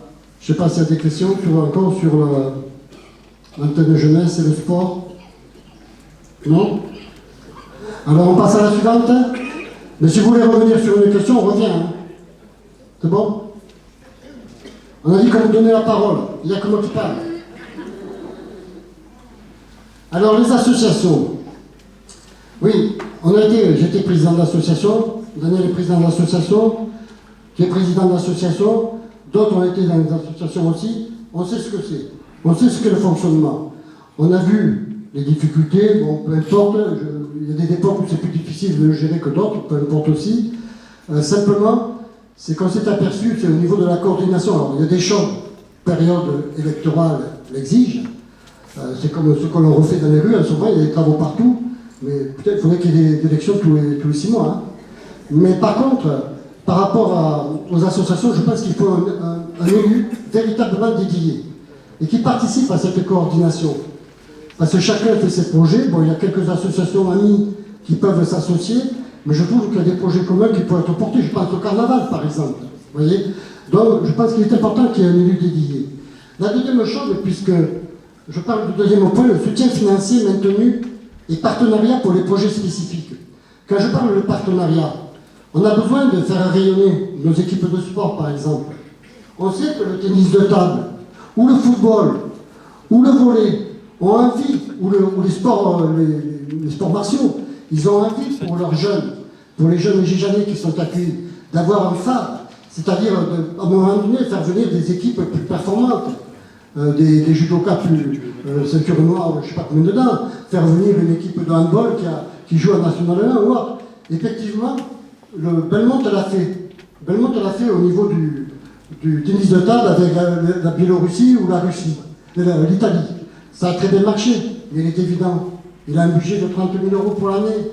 Comment voulez-vous qu'il fasse une manifestation comme ça qui va lui revenir 40 ou 50 000 €? Et avec ces 30 000 €, il a 13 000 € de salaire pour les entraîneurs. Donc effectivement, il faut des sponsors, les entreprises mobilisées, et il a réussi à le faire. Et la mairie qui a aidé, je le reconnais, la mairie a aidé pour cette manifestation. Elle a pris en charge les gradins et tout. Mais ça, on va le maintenir. On va le maintenir, c'est important. Parce qu'on a besoin de ce rayonnement, si on veut réanimer le village. Alors par contre, c'est l'occasion pour moi de dire une chose. Je ne sais pas s'il y a le trésorier du volet ici. Il n'est pas présent? Il n'est pas là? Il est venu me voir au local de campagne et il discutait avec Daniel et puis il me dit, quand je suis arrivé, il me dit non, je suis venu vous voir, tout ça. Alors je lui dis, bah, écoutez, je sais que le président du volet est sur votre liste, peu importe. Mais il me dit non, je voulais avoir quelques informations. Il me dit, vous savez, il y a des parents qui viennent nous voir et qui demandent si la cotisation l'année prochaine ne va pas augmenter parce que les subventions, peut-être que vous, franchement, qu'est-ce que vous voulez que je réponde? Si la campagne descend à ce niveau-là, qu'est-ce que vous voulez que je réponde? Président de l'association. Bon, franchement, je me dis, c'est aberrant de faire courir et de faire peur aux parents. C'est vraiment stupide. Alors je ne vais pas frapper aux portes et leur dire, mais si, les subventions vont rester. Mais je dis aux collègues qui sont sur la liste concurrente, ne dites pas des bêtises comme ça. Il ne faut pas angoisser les familles. Enfin, on est tous là pour les enfants et pour les familles. Alors arrêtez, ne dites plus ces bêtises. Il y aura des subventions. Et ensuite, je disais par rapport à l'accueil des manifestations de jeux intellectuels. C'est important. C'est important, j'ai une collègue qui est là-dessus. Il y a quelqu'un dans la salle qui a essayé de m'apprendre le bridge. C'est pas évident. Mais c'est vrai que des jeux comme ça, alors on n'a pas à intervenir dans les projets pédagogiques.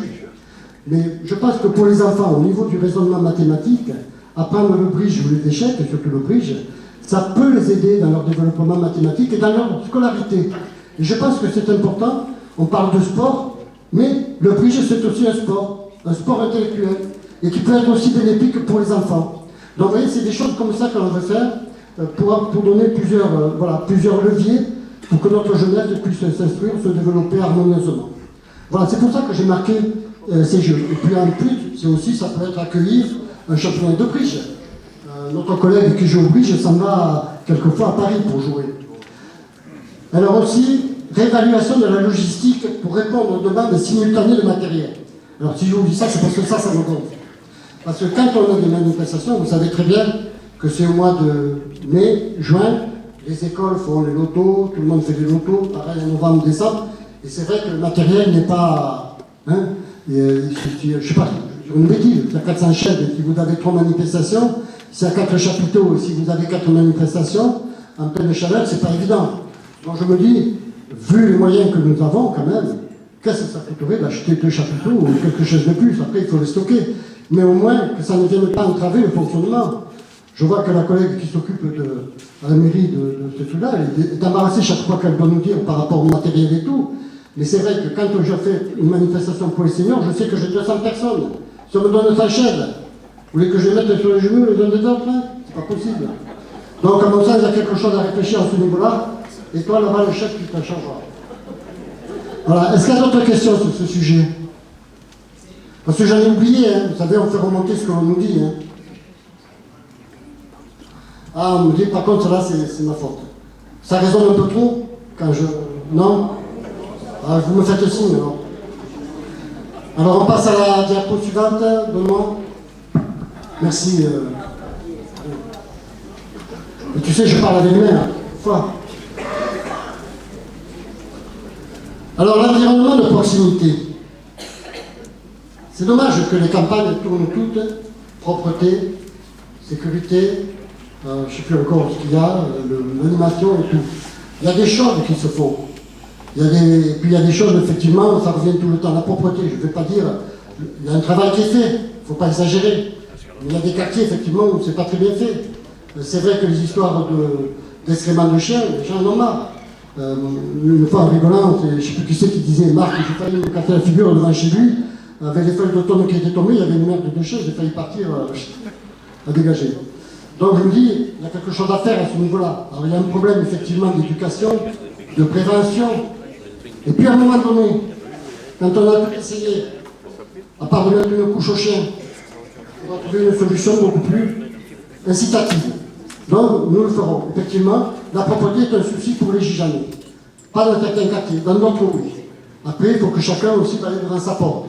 Mais je pense qu'il y a quand même un souci. Alors, on se dit comment le régler.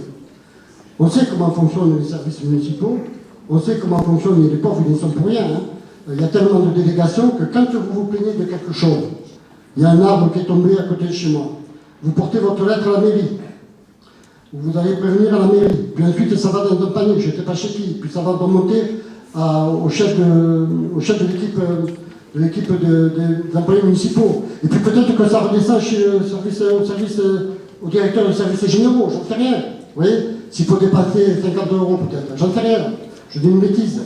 Mais enfin bon, le circuit est un peu long. La transition numérique peut nous aider. Un portail pour les services techniques. Et ça va directement dans les bâtiments du service technique. Mais on va proposer aussi autre chose. C'est qu'au niveau des services techniques, les personnels qui s'occupent de l'horticole, à un moment donné, il y a une urgence, il faut aller travailler là. Donc ce que l'on va proposer, je ne dis pas que c'est un bon choix, je ne dis pas que ce sera maintenu si ça ne fonctionne pas, mais au moins nous aurons essayé. Je pense à Hélène. Hélène qui s'occupe de la gardiole. Elle s'occupera de la propreté du village, de l'embellissement de proximité. C'est-à-dire qu'elle aura en charge l'équipe horticole, non pas en termes de déroulement de carrière, des choses comme ça, il y a notre service pour ça. Mais au niveau de l'organisation du travail. Donc, si vous avez un problème par rapport un jour à la propreté du village, c'est Madame Auger qu'il faudra aller voir. Et elle viendra directement, et elle sera disponible. Et puis ensuite, nous aurons quelqu'un d'autre qui s'occupera des services techniques, entretien des bâtiments et autres. Et ce sera Tony. Il est où Tony? Il est là-bas. Il prend en charge. Pourquoi je dis Tony? C'est un maçon. Il est devenu formateur. Il est en capacité de parler avec les employés municipaux, de les aider, de les diriger. Ils ont besoin de quelqu'un qui les écoute, qui les aide. C'est un problème de direction. Donc je pense qu'effectivement, on essaiera. Après, est-ce que ça réussira? C'est toujours pareil, il faut faire une évaluation. Et s'il faut changer de cap, on changera de cap, c'est pas un problème. Hein. Bon, vous savez, quand il y a un échec, je sais le reconnaître et pourquoi on s'est trompé, on fait l'évaluation et on passe à autre chose. Voilà, alors après, l'aménagement des parcs de jeux pour les enfants et d'espaces conviviaux pour les adultes. C'est vrai qu'on a ce projet, on se promène, il y en a des espaces comme ça dans le village. Certains sont plus ou moins bien entretenus. Il y en a un du côté du Creuset qui n'est pas très bien entretenu, par exemple, au niveau espace vert. Il y a des choses à faire. Là aussi, il faut peut-être avoir une volonté. Ça veut dire, si on a envie de le faire, on s'en donne les moyens. Et puis ensuite, au niveau des jeux, on disait, on parle de Pantasonda. J'étais à la réunion hier de la forêt durable. C'est évident qu'il faut faire quelque chose. Il y a peut-être des arbres à planter, mettre un peu d'ombre, des choses comme ça, et les entretenir. Peut-être des arbres fruitiers, j'en sais rien. Vous voyez, ce sont des questions. Mais il y a quelque chose à faire à ce niveau-là, au niveau des espaces, pour avoir davantage de convivialité. La campagne, alors, et aussi le ramassage des déchets végétaux. Je suis à l'écoute, et je me mets à la place, moi j'ai une vieille 4L quand je fais mon jardin pour aller tout jeter à la déchetterie, mais je me mets à la place des personnes qui ne peuvent pas le faire. À un moment donné, c'est pas toute l'année, ou une fois par semaine, ou une fois tous les 15 jours, ou une fois par mois. Dire on ramassera les végétaux, pourquoi pas? C'est une chose qui doit aider la population à entretenir son terrain. Mon Dieu, il faut le faire. C'est parce que ça va nous coûter. La campagne citoyenne de propreté aux abords du village. Parce que je ne sais pas, bon, je ne vais pas vous sortir les photos, mais quand on a fait l'inauguration du Pomprac, c'était nickel. Hein, tout avait été tendu, c'était nickel. Et là, maintenant, ils ont pu déplacer le parking parce que le virage était dangereux. Heureusement qu'il y a des élections. Mais, par contre, il y avait un terrain derrière. Je crois que tu as la photo, toi. Où il est. Non, tu ne veux pas à peine la montrer. Hein. Mais il y avait des bouteilles de champagne par terre, des bouteilles, des boîtes de bière, de tout. Ça veut dire quand même que l'entretien n'est pas fait régulièrement à ce niveau-là. Mais ça n'est pas la faute des employés, c'est de la faute de la direction. À un moment donné, il faut donner les ordres. S'ils sentent que derrière eux, il y a une volonté d'entretenir, de maintenir la propreté, il est évident que nos gars ils seront contents de faire des choses. Et ça restaurera l'image des services municipaux auprès de la population. Vous serez contents de les voir. Je pense que c'est une des priorités. Alors, je ne suis pas un spécialiste, mais voyons, on nous a dit des installations de panneaux filtres tous les avaloirs d'eau pluviale. Madame qui est écolo, ça c'est important. Parce que les saletés, quand on jette un mégot et tout ça, ça part dans les avaloirs d'eau pluviale. Donc il y aurait des collecteurs sous les grilles. Parce que je suis allé voir dans le quartier là-haut aussi, un gars qui me disait, regardez, la grille, il y a un espace comme ça pour éviter. Donc nous dit le balle tombe, elle va dans le fond pour ne pas ouvrir. Bon. Oui, des choses comme ça, effectivement, il faut un récepteur. Alors, je ne vais pas vous dire, on va faire, ça va coûter peu importe. Mais à un moment donné, on en a le souci. On en a le souci. Et c'est ça qui est important. Et on a oublié certainement beaucoup de choses. L'implantation de distributeur de Canissa. C'est vrai qu'il y en a. Mais bon, je pense que si je pense à certains endroits où les chiens promènent, pas très loin de chez moi, dans la rue des Serins et tout, bon, les arbres se sont faits de telle manière que les chiens, il y en a tout le long. À un moment donné, peut-être que ça fait des sacs. Il y a en Auray, ça serait pareil. Pardon? Il y a en Auray, ça serait pareil. Il faut mettre les caméras verbalisées. Oui. Il y a un chien, il faut toujours. Madame, Ah, non, c'est pas pareil. je l'entends. Je l'entends. Je l'entends. Mais vous savez, j'ai travaillé dans l'éducatif. Je pense que d'abord, je ne vais pas commencer, si je suis élu, je ne vais pas commencer par verbaliser. Ils vont dire, oh là là, il y a le matin qui est arrivé. Non. Déjà, on dit que je vais baisser les subventons. Non. Alors non, je ne vais pas verbaliser. Par contre, il y aura de l'éducatif, ça je peux vous le dire. Mais ça durera un temps. Ça durera un temps pour la propreté, pour le véhicule, pour n'importe quoi. Ça durera un temps. Marc sera là. D'autres seront là pour la proximité, pour l'embellissement et la propreté. Mais il y aura, vous savez, il y a les 3 étapes. Alors si j'arrive pour faire le maton, c'est pas bon. Hein. Mais n'ayez pas peur, on y pense. Bien sûr. Bien sûr. Bien sûr. Les incivilités nuisent. Les incivilités nuisent à vivre ensemble. Et donc c'est là-dessus qu'il faut travailler.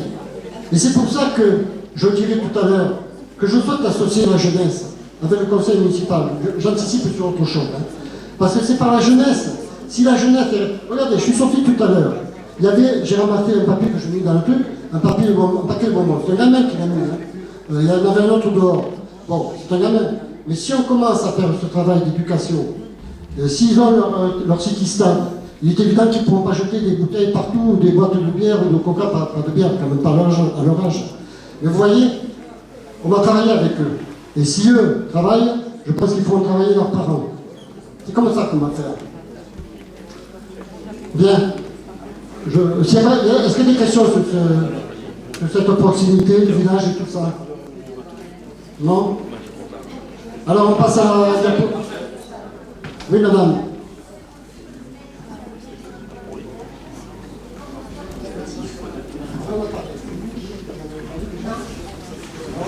Madame me pose la question, mais ce n'est pas la première fois. Le comporteur collectif. Alors ça, c'est tout un ensemble. Il va y avoir les Japons. Je suis sûr qu'ils vont être faits pour avant le 15. Hein. C'est pas possible que les gens ne l'étaient pas avant le 15. Hein. C'est pas possible. Ils auront. Mais c'est évident que ce que l'on veut faire, si vous avez vu notre programme, si vous avez regardé la vidéo, si vous avez entendu ce que j'ai dit sur le développement durable et sur la mise en place d'une société coopérative d'intérêt collectif à vocation agricole, il est évident que si on veut manger sain, vivre sainement et tout, on ne va pas y mettre des intrants chimiques. Il faut que ce soit fait avec du compost. Donc il y aura, alors je vais vous dire, hein, je ne sais pas s'il y aura des récipients pour recueillir, ou s'il y aura un ramassage. Parce que je me dis encore une fois, si la jeunesse doit être associée, pourquoi il n'y aurait pas un ramassage, par exemple, des déchets organiques pour aller faire le compost? Vous voyez? Donc les pistes sont ouvertes. Les décisions, elles ne se prendront que quand les choses seront en place. Pour le moment, la seule chose qui va démarrer, c'est les jardins familiaux. Nous, on va aller au-delà. Mais il est évident que le compost sera un de nos soucis.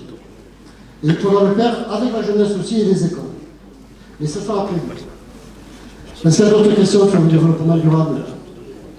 Nos amis de l'association du développement durable de la forêt globale, non? Je ne sais pas si c'est le général, mais quelque chose qui m'a beaucoup choqué quand je suis arrivée ici, j'habitais auparavant à Lille, c'est l'état des déchetteries qui ressemble plus à des décharges publiques qu'à des déchetteries. Et c'est vrai que déjà pour pouvoir encourager les habitants à être propres, il faut pouvoir se débarrasser de ces déchets et de se débarrasser de manière aisée. Alors quand on va à la déchetterie, c'est impossible. Ça, c'est la responsabilité de l'agglo. Mais il est évident qu'en tant que maire du village, ou la personne qui sera déléguée à cette mission, on peut intervenir quand même. Moi, vous me parlez des déchets, effectivement, de l'état de la déchetterie et tout. Bon, c'est la gestion de Nicolas, c'est la gestion de l'agglo. On peut intervenir. Cependant, par rapport à ça, je voulais vous dire autre chose, mais ça me reviendra. ça me reviendra. Non, ça me reviendra plus tard. J'en dis trop, alors j'en oublie. On passe à la suivante. Non, mais ça va me revenir.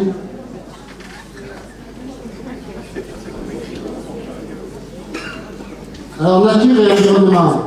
Alors ça tient à cœur. Notre ami qui s'occupera de l'urbanisme, mais aussi de l'aide. La forêt des naissances, c'est évident. Le conseil départemental a prévu la plantation de 80 000 arbres. Hier, on assistait à la réunion, comme disait Michel, utopie ou pas. Mais en tout cas, c'est un manifeste local, cette réunion d'hier. C'est quelque chose qui doit s'aimer. C'est comme ce que je disais, c'est comme un tableau de peinture. Hein. Le romantisme a démarré, le mouvement a démarré avec un tableau. Hein, le radeau d'Amélie. Et bien c'est pareil pour la forêt globale. C'est une ambition, après toutes les tristesses, tout ce que l'on a vu de ce qui s'est passé en Australie. Je disais à Bruno que Yann Arthus, je ne sais plus comment, écologue, Bertrand, disait effectivement que nous n'étions plus dans l'espérance, mais on était dans la défense. C'est-à-dire se protéger. Et je disais que c'était quand même, je comprends, on était révolté par ce qui s'était passé, et vu la perte de la biodiversité, tout ce qui a été détruit. Mais en même temps, après cette révolte, on ne peut pas vivre comme ça, il faut quand même des espoirs. Donc effectivement, l'arbre, je l'avais présenté la dernière fois, à lui tout seul c'est un château d'eau, à lui tout seul il récolte le carbone, donc il faut planter des arbres. Après, il ne faut pas planter n'importe quoi, n'importe comment, on parlait d'incendie hier. Et puis je crois que le projet qui est développé par la forêt globale, la forêt en permaculture, je crois que c'est quelque chose qui peut faire. Et si nous faisons notre CIC agricole, il est évident qu'elle se fera en collaboration avec eux dans le cadre de la permaculture. On ne va pas planter des arbres n'importe comment. Il est évident. Mais la forêt des naissances, ça a un autre sens. C'est aussi d'éveiller les enfants à la nécessité de voir des arbres plutôt que de les voir brûler en permanence. C'est ça qui est important. Voilà, donc, effectivement, plantation d'arbres, et ça, ce sera fait sur la forêt des naissances à chaque fois. La mise en place du projet de projet global, je ne vais pas faire de l'électoralisme là-dessus. J'en avais longuement discuté avec Bruno et ses amis. Je sais que nous nous sommes engagés. Pourquoi? Parce que notre projet de la CCIC horticole, elle ne peut que travailler dans le même sens qu'eux. Et nous travaillerons en commun. Il y aura des partenariats privés-publics. Et on a beaucoup à attendre d'eux. Et c'est peut-être cette force qui donnera que la forêt globale et que ce projet se manifeste, deviendra peut-être plus important et deviendra un mouvement beaucoup plus ample. Et puis ensuite, la reforestation fruitière des jardins familiaux. Alors effectivement, ça nous y tenons, mais nous le ferons dans le cadre de notre SCIC. Et puis après, on verra si on peut déborder au-delà. Et il faut que j'aille plus vite, on me dit. Bon, alors j'arrête là, mais on va passer quand même, juste regarder quand même les propositions. Excusez-moi si je vous fais manger tard. Les affaires sociales. On va dire ce qui est en gras. La centralisation des services sociaux sur un site. C'est vrai qu'à un moment donné, on n'y avait pas fait, on voulait le faire dans l'ancienne mairie annexe. La réhabilitation n'a pas eu lieu, et ensuite on ne sait pas ce qui est prévu. Donc, attendons d'y être, et on vous dira, mais c'est vrai que pour les services sociaux, les personnes défavorisées, quelquefois c'est difficile d'aller d'un bureau à un autre et tout. Ce serait une bonne chose que ce soit centralisé. La priorisation des attributions des logements aux Gijanais, ce serait une bonne chose. Sauf que, effectivement, on va faire 244 logements sociaux, parce qu'on était en déficit. Ça avait doublé depuis 2007, donc on va compenser le doublement. Mais par contre, le préfet a quand même un droit de regard. Alors après, on peut toujours intervenir, c'est sûr. Mais ce ne sera pas forcément toujours facile. Mais nous, notre objectif, c'est la priorisation. Maintenant, je vais être honnête, je pense que c'est la même chose pour la liste concurrente. Ils pensent à Gijan comme nous. Voilà. Donc ça a toujours été comme ça. Et la création de lieux d'hébergement d'urgence, je pense que ça c'est important, parce qu'il peut y avoir un accident de la vie courante pour un couple, ne serait-ce que si l'appartement prend feu ou autre, que quelqu'un puisse être hébergé. Et puis il y a des situations beaucoup plus critiques de menaces, de violences, et à ce moment-là, il faut que les personnes puissent être hébergées, et la commune doit être en capacité de répondre à la souffrance de ses concitoyens ou de ses concitoyens. Voilà. Je vais enchaîner peut-être. Bon, bien sûr, tout ce qui est aux démarches. Alors la culture. La culture, oui, nous ferons la demande d'une médiathèque communautaire. On l'aura pas, je n'en sais rien. Il est évident que si on ne l'a pas, nous ferons une bibliothèque, parce qu'il y a énormément de demandes pour la bibliothèque, pour la jeunesse, pour toutes les personnes, pour toutes les familles. dont la bibliothèque ne demandera pas un local énorme, mais en tout cas, nous mettrons en place une bibliothèque. L'aménagement d'un théâtre de verdure, alors c'est vrai que j'ai soumis cette idée à mes collègues, moi j'y tiens. Je suis allé cet été, mais je ne vais pas parler trop longtemps, avec mes petits-enfants à Pézénas, dans une maison des maîtres, il y avait 200 gradins. J'ai été voir Cyrano de Bergerac, c'était un vrai plaisir, les acteurs étaient comme moi devant vous là. C'était magnifique. Et je me dis qu'à Gijan, on arrive à 7000 habitants. Et puis quand on pense à des choses comme ça, un théâtre de verdure, quand on pense au cinéma collectif, quand on pense à un théâtre avec une programmation l'hiver, ici, on pense aux autres villages. Notre objectif, c'est de faire rayonner, qu'on ait une politique culturelle qui fasse venir des Poussanais, des Montmadinois, des jeunes Cougnon. Vous voyez, c'est ça qui est important, on ne peut pas la rue. C'est notre volonté, c'est d'essayer de rayonner, comme la forêt globale, d'essaimer. Et ça, c'est ce que nous voulons faire. Alors, le cinéma de plein air et en salle, si je vous disais que Daniel a déjà fait les prix des contacts, c'est vrai que Gijan n'a pas de cinéma. On le fait chez les seniors. Tout le lundi, tu as 20 personnes, mais ça vaut le coup de le faire ici. Hein, voilà. Et puis après, le développement de la culture scientifique, création d'une bibliothèque, on a dit, et puis les programmations, et puis bien sûr de l'événementiel. L'événementiel, comme un festival, des expositions. Moi, je suis en contact avec des peintres qui vont exposer chez des peintres contemporains qui exposent chez des mécènes. Ils seraient contents d'avoir un lieu comme la salle polyculturelle pour exposer leur peinture pendant une semaine. Et là aussi, ce serait un plus pour notre génération, pour notre jeunesse. Et quand je parle de festival de musique, on a une école de musique. On a des festivals qui ont lieu quelquefois ici. C'est dommage qu'on ne voit pas ces jeunes-là dans les festivals. Ils apprennent à jouer des instruments et on voit des virtuoses, des solistes qui sont magnifiques et qui montrent un petit peu ce qu'ils ont appris en une dizaine d'années. Donc je pense que des choses comme ça, on va le stimuler. On va le stimuler. Daniel, ça nous fera. Voilà. Après, ben écoutez, on va passer au suivant. Tu l'as mis là ? Alors, quand on parle de l'animation, vous voyez, on parle du carnaval qui n'a plus lieu. La fête qui se résume à pas grand-chose. Ça ne veut pas dire que rien n'est fait, encore une fois, mais c'est notre volonté de remettre le carnaval, de remettre la fête un petit peu plus dynamique, un petit peu plus tournée vers toutes les populations, jeunes, papa, maman et grands-parents. Donc, on se disait que plutôt d'un comité des fêtes ou autre, il y en aura un, mais un comité d'animation associé à la municipalité, les associations, les commerçants, les entrepreneurs, ça serait une bonne chose. Et ça, c'est la première des choses à mettre en place, si on veut mobiliser. Et quand ça sera créé, on pourra les s'orienter vers le marché de nos priorités. On pourra mettre en valeur notre fête locale. On pourra faire revenir le carnaval. Et si nous sommes élus, dès le 21 juin, vous aurez la fête de la musique au centre du village et dans les quartiers, du sud et partout. Il y aura des orchestres dans toute l'île. Nous avons des musiciens en herbe dans Gijan. Nous en avons beaucoup qui jouent chez eux et qui n'ont pas l'occasion de se produire à Gijan. Nous leur donnerons cette occasion à l'occasion du 21 juin. Après, bon, il y a tout le reste qui se fait déjà, mais en tout cas que nous stimulerons. S'il y a des questions, on me lève la main, sinon j'enchaîne. Benoît ? Alors, l'économie, je crois qu'on va rester que sur ce qui était écrit en gras, mais j'en ai parlé plusieurs fois. La mairie, à part d'embaucher des personnels d'employés communaux, elle n'est pas là pour créer de l'emploi. Mais par contre, nous sommes un acteur. Un acteur qui peut être déterminant.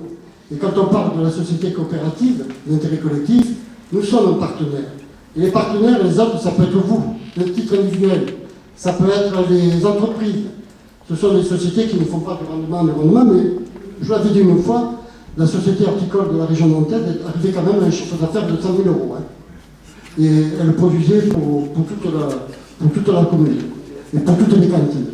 Donc, on ne peut pas créer de l'emploi, mais on peut être un acteur, on peut stimuler et on peut créer d'autres sociétés coopératives, notamment dans le tertiaire.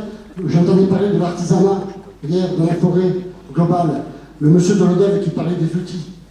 Je dis, il y a un artisanat qui peut se créer aussi. Dès lors qu'il y a des activités comme la forêt globale autour, dès lors qu'il y a la SCI agricole autour. Vous voyez, tout ça, ça peut stimuler. Alors effectivement, ouvrir un artisan qui démarre, on n'y arrivera pas tout seul. Par contre, si c'est dans le cadre d'une société coopérative, il aura tous les moyens de fonctionner. Alors ça aussi, on y tient, c'est le marché.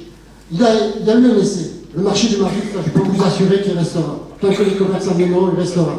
Parce que je connais trop les dames qui viennent faire leur marché le mardi matin, je les connais, elles m'ont vu grandir.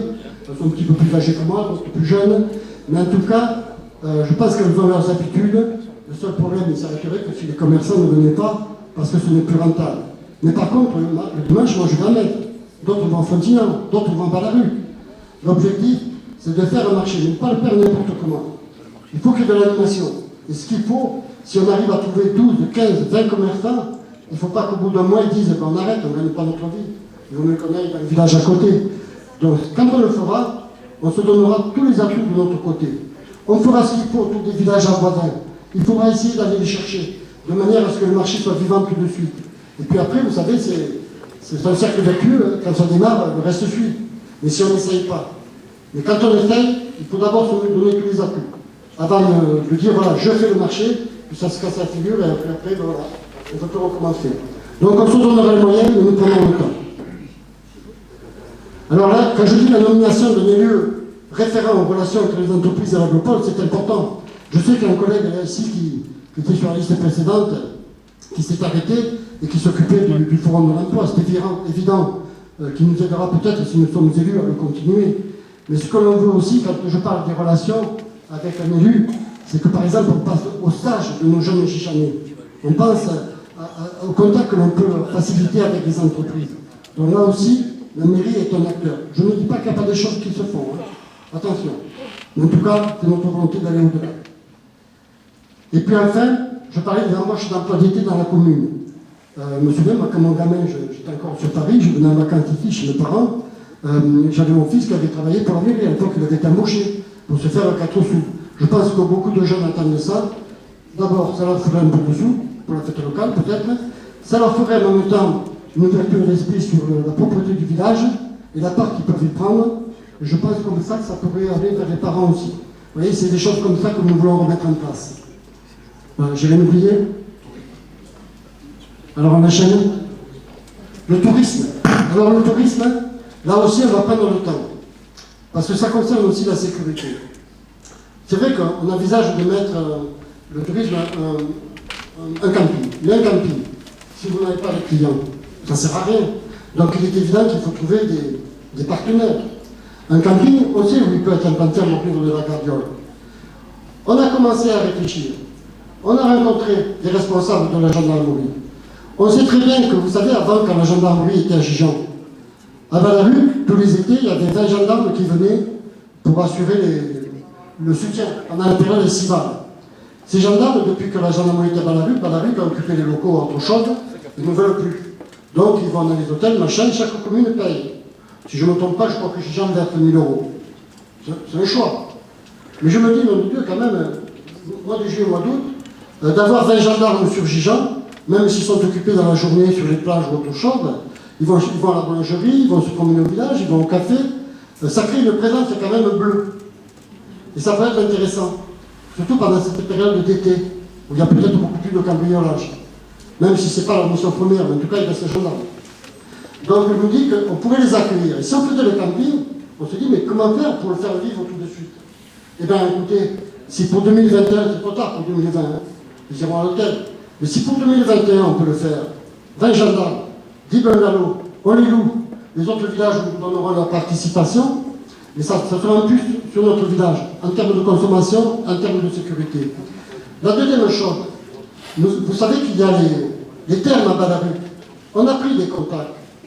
Je sais qu'il y a des gens qui ne peuvent plus louer, parce qu'à un moment donné, les appartements sont chers au mois de juillet, au mois d'août, au mois de juin, au mois d'août.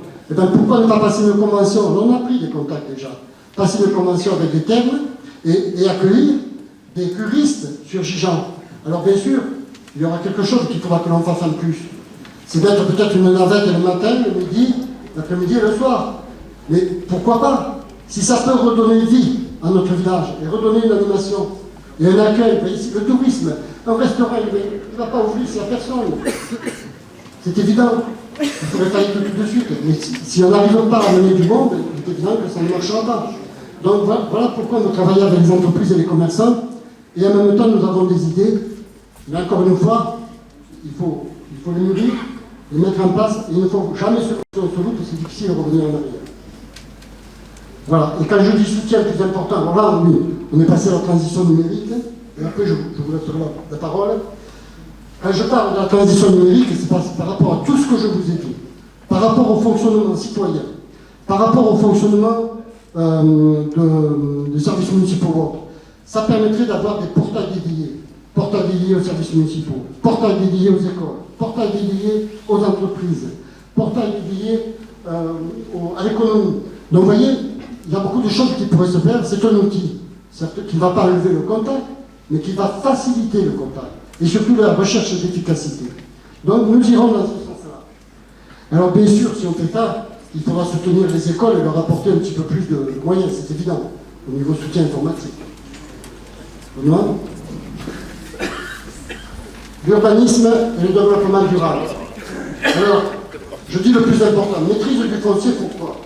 Parce qu'on sait très bien que quand les parcelles se vendent, elles retournent après au client à 300 € le mètre carré. Il est évident que si la commune a du foncier, et si elle peut réserver du foncier à 100 € le mètre carré, il est évident que nos jeunes qui cherchent à partir de Gijan ou ailleurs veulent construire leur petite maison ou autre, ils auront la possibilité de le faire. Bien sûr, on ne le fera pas pour des centaines de jeunes. Mais en tout cas, là aussi, on va amorcer la pompe. Et si la pompe est amorcée, on verra après comment. Mais en tout cas, c'est une volonté de la part d'Alain de favoriser le maintien des jeunes Gijanais, de leur permettre d'accéder à la propriété. Alors la reprise du projet de la déviation de la D613, il reste d'actualité. Maintenant, je ne sais pas où ça va naître, je sais que ça a été budgété, je ne sais pas si ça va se faire, je sais que le contournement de Gijan pose problème à certains commerçants, mais il est évident qu'il faut le faire en concertation. Et si on s'appelle Gijan en avenir partagé, c'est parce qu'on veut concerter, c'est-à-dire des projets aussi importants. Il faut associer les riverains, il faut associer les commerçants, il faut associer tout le monde. Et ensuite, on prendra la décision. Mais il y a une chose qu'il faut faire très rapidement. J'ai entendu une maire qui en parlait dernièrement, en passant, je crois, dans la réunion de la concurrente, de Sylvie. Il parlait de la route qui va rejoindre Cournon, qui va sur Montbazin. Il est évident que les camions, il faut trouver une solution. Mais vous voyez bien qu'à 8h du matin, 7h du matin, et à 6h du soir, 5h du soir, c'est infernal. Il y a des gros camions qui passent quand même et qui traversent la ville. Et qui ne s'arrêtent pas, de toute façon, ils ne peuvent pas s'arrêter. Donc, à un moment donné, je pense que c'est la priorité. Après, est-ce qu'on sera entendu? Est-ce qu'on aura les moyens? Mais en tout cas, il faudra valoir nos droits. Parce que c'est la population de Gijan qui souffre. Alors, quand on parle de création de 2 parkings de covoiturage, ça aussi, parce qu'on voudrait à un moment donné, à certains moments, comme quand il y aura le marché, que les vélos soient un petit peu plus utilisés, que des rues soient un petit peu plus piétonnes. Alors je ne sais pas si ça aussi, ça se fera en concertation avec les commerçants, mais quand on parle de covoiturage, c'est parce qu'il y a des gens tous les matins qui s'en vont à Montpellier ou ailleurs, qui passent des heures et des heures, j'exagère. Allez, les trajets sont trop longs, ça pollue, ils sont chacun dans leur voiture. S'il y avait un parking sécurisé de covoiturage à l'est et à l'ouest de notre D613, peut-être que ça donnerait d'autres, ça modifierait la levée, mais ça donnerait, je veux dire, d'autres... les gens peut-être auraient envie d'être un petit peu plus écolo et de participer à cette évolution. Alors on a parlé dessus, sur ces parkings, après tout le photovoltaïque. On a besoin d'une production d'électricité, même si c'est revendu à EDF, peu importe. Ce qui compte surtout, c'est qu'on ait une production et qu'en retour, on puisse éventuellement, que ça vienne rembourser l'éclairage public ou autre chose. Vous voyez, ou l'éclairage des services municipaux, pourquoi pas. Donc, le photovoltaïque, nous voulons le développer. Et peut-être même ouvrir un champ de photovoltaïque, mais en partenariat avec l'agro. Parce que vous devez savoir certainement qu'à l'agro, il y a une société coopérative d'intérêt collectif qui gère les énergies nouvelles et durables. Et c'est eux qui portent le projet de Frontignan. Frontignan a installé 7 hectares, un projet d'extension de 7 hectares, je vous dis, c'est peut-être 6 ou 5, je ne sais rien, de photovoltaïque. C'est pas en partenariat avec l'agro. Et ça représente une production d'électricité pour 8800 personnes. Donc à notre petit niveau, on peut quand même faire mieux et faire un petit manifeste et puis voir si ça peut se développer. Je parle pour la forêt globale. Voilà. Sinon, j'ai pas d'autres... Après, bon, j'ai parlé de tout le reste. Après, c'est les incivilités. Mettre des panneaux parce qu'on s'aperçoit que les voitures vont rouler trop vite.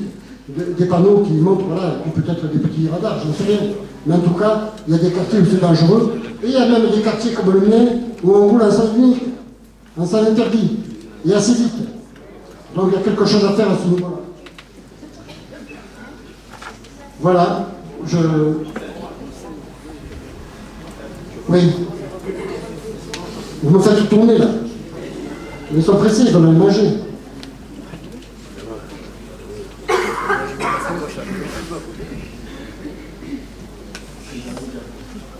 Ah, la dernière diapo. Allez, on y va. La sécurité globale. Alors, c'est vrai qu'il y a des endroits où on est... Je vais garder pour la fin, parce qu'il y a des endroits où on est... Les quartiers concurrents, il n'y a pas de problème. Je vous dis, je suis monté dans le sud. D'un côté, on me dit, il n'y a pas de problème. Je descends un petit peu plus loin, de l'autre côté des Jacette, on me dit, il y a eu un cambriolage là. On ne peut pas... Ça arrive. Bon, c'est celui que je vous dis. Il y a certainement une protection à faire, mais je ne vais pas incriminer les gens en place. C'est évident que c'est pas facile de faire face à ces incivilités, à ces vols. Par contre, quand on parle des campagnes d'action préventive contre les nuisances, c'est qu'il y a des quartiers où il y a quand même des nuisances qui sont importantes. Quand je suis passé derrière le stade, il y a même une personne qui m'a dit « Je vais sortir le fusil un jour ». Parce qu'effectivement, ça roule à 120, 130 en venant du rond-point jusqu'à travers, derrière le stade, ça boit, ça fume, et c'est vrai que pour les voisins, ça pose un problème. Après, il y a des quartiers plus paisibles. Donc ça demande quand même une réflexion. La deuxième, c'est vrai, ça, c'est au sujet de l'armement. Alors vous dire que nous sommes unanimes, ce n'est pas vrai. Ce n'est pas vrai. Il y a au moins 2 personnes chez nous qui ne seraient pas favorables à l'armement. C'est vrai que la tendance dans les polices municipales, c'est d'aller vers l'armement. Et peut-être que nous y viendrons. Peut-être que nous y viendrons. Mais en tout cas, moi je le mets en lien avec les surveillances nocturnes des quartiers. Parce que les gendarmes viennent en faire. Mais c'est vrai qu'ils peuvent le faire en couplant avec la police municipale, mais il faut qu'ils soient armés. Ça c'est clair. Donc il y aura une réflexion à terminer. Voilà, je préférerais obtenir le consensus. C'est vrai que les échos que j'ai eus par les capitaines de gendarmerie et tout, c'est que la tendance, ils me parlaient de Trèbes en me disant c'est un petit village, mais c'est arrivé. Donc on ne sait pas ce qui peut arriver chez Jean. De l'autre côté, j'entends l'argument. Quelqu'un qui est armé, il devient un primo intervenant. Et s'il est armé, ça veut dire qu'on peut lui tirer dessus. S'il n'est pas armé, peut-être qu'il n'est pas une menace. Donc vous voyez, il y a plein de réflexions. Mais en tout cas, il est évident que dans certains quartiers, notre police municipale ne peut pas y mettre les pieds sans se faire menacer. Donc il est évident que si on veut un partenariat plus étroit entre la gendarmerie et la police municipale, il faudra aller faire ça. Mais bon, je ne peux pas vous dire oui ni non comme ça, mais en tout cas, c'est la volonté de Marc, parce que lui, il a parlé d'une manière plus technique et par rapport à la protection des policiers municipaux, parce que de plus en plus, nous avons des gendarmes, des anciens militaires qui viennent dans les polices municipales et qui ont quand même l'habitude de manipuler, qui sont formés aussi pour manipuler ces armes. Voilà. Et puis alors, ce que je vous disais tout à l'heure, c'est effectivement le renfort de dispositifs pendant la période estivale dont on pourrait bénéficier. En tout cas pour les soirées. Voilà, puis pour tout le reste après, voilà. Peut-être que vous avez des questions maintenant, puis après on va boire un pot, hein, parce que j'ai soif. Je vais conclure. Franchement, ça a été un plaisir.